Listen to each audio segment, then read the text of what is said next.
गृहस्थ की उलझनों से कैसे निकलेंगे? पहली चीज नोट कर लो लिखने वाले, स्थिति श्रेष्ठ होगी तो परिस्थितियां बदल जाएंगी। जो विश्व का कल्याण करने वाले क्या क्या वो अपने घरों का नहीं कर सकेंगे?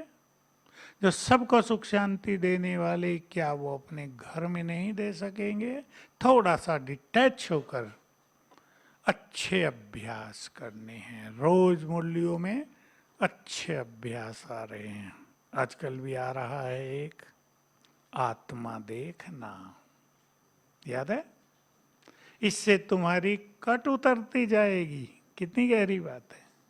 योग से तो विकर्म विनाश होंगे ही, पर अपने को आत्मा देखना और दूसरों को आत्मा देखना, इससे भी बोझ हल्का होता जाएगा।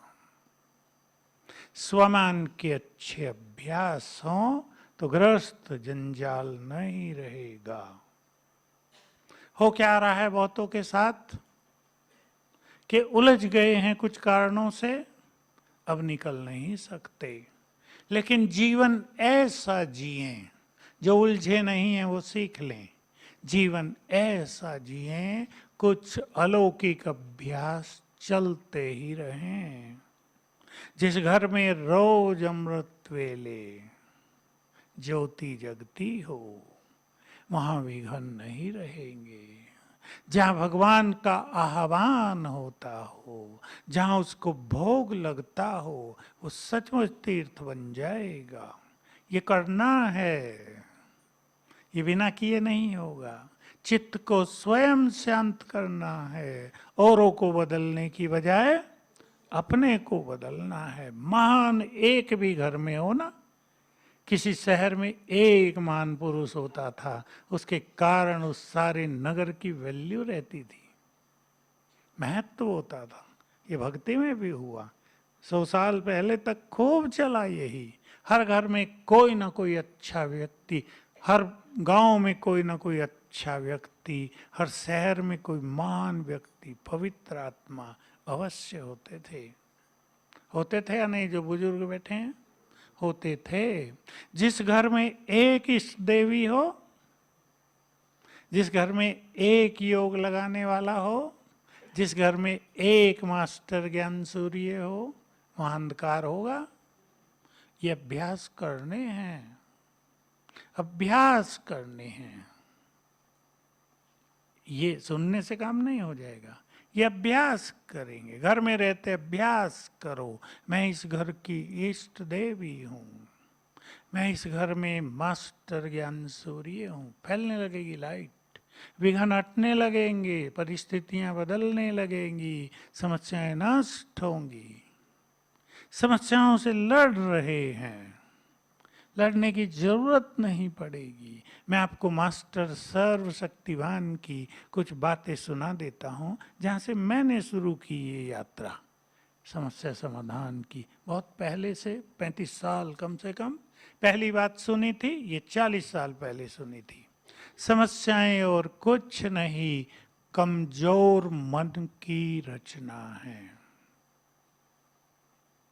बहुत सुंदर डेफिनेशन थी, भोग के एक संदेश में थी गुलजार दादी के द्वारा।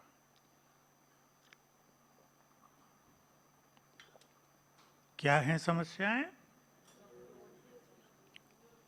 तो कमजोर मन अगर समस्याएं पैदा करता है तो समस्याओं का हल क्या हो गया? बोलो। शक्तिशाली मन। और शक्तिशाली मन का एक ही मंत्र है, मैं मास्टर सर्वशक्तिवान हूं। ये तो मुरलियों में आता ही रहता है, स्वमान बहुत आता है, सबसे ज्यादा। दूसरी बात सुनी, ये रहस्य हैं जो हमारे जीवन को महान बनाएंगे, आपको गृहस्थ के चक्रव्यूह से ऊपर ले जाएंगे। गृहस्थ में रहते हुए गृहस्थ पर आपकी पवित्र छाया पड़ेगी, सुंदर वाइब्रेशंस पड़ेंगे। दूसरा महावाक्य, जो बच्चे मास्टर सर्वशक्तिवान के नशे में रहते हैं, विघ्न और समस्याएं उनके पास आ नहीं सकती। देखो, एक ही महावाक्य में कितने रहस्य हैं। क्लियर है ना? विघ्न और समस्याओं को ना आने देना है तो क्या नशा रखना है? बोलो पीछे वाले, क्या नशा रखना है? मैं बहुत अच्छी फीलिंग के साथ हूं। मैं ये कोई मंत्र नहीं है जिसको रट लिया जाए और काम हो जाएगा। मैं बहुत शक्तिशाली हूं। इसका दूसरा अर्थ होता है मैं बहुत शक्तिशाली हूं। डरने वाले नहीं, छोटी छोटी बातों में घबराने वाले नहीं, क्योंकि डर भी संसार में बहुत बढ़ रहा है। डर बहुत बढ़ रहा है। और जिस दिन विनाश शुरू हो गया, भूकंप, भय ही भय फैल जाएगा धरा पर। जिंदे लोग डरते ही रहेंगे, मौत के समान हो जाएगा जीवन। अभी देखो, छोटा सा हुआ ना गुजरात के उधर, कैसा लोगों में भय हुआ, पता नहीं क्या होने लगे। तीसरा महावाक्य, बहुत बड़ा राज तीसरे महावाक्य में, ध्यान से सुन ले, सबके लिए इंपॉर्टेंट। जो आत्माएं मास्टर सर्वशक्तिवान के नशे में रहती हैं, सफलता उनके आगे पीछे घूमती है। सफलता कितनी बड़ी आवश्यकता है हर मनुष्य की, हर मनुष्य की आवश्यकता।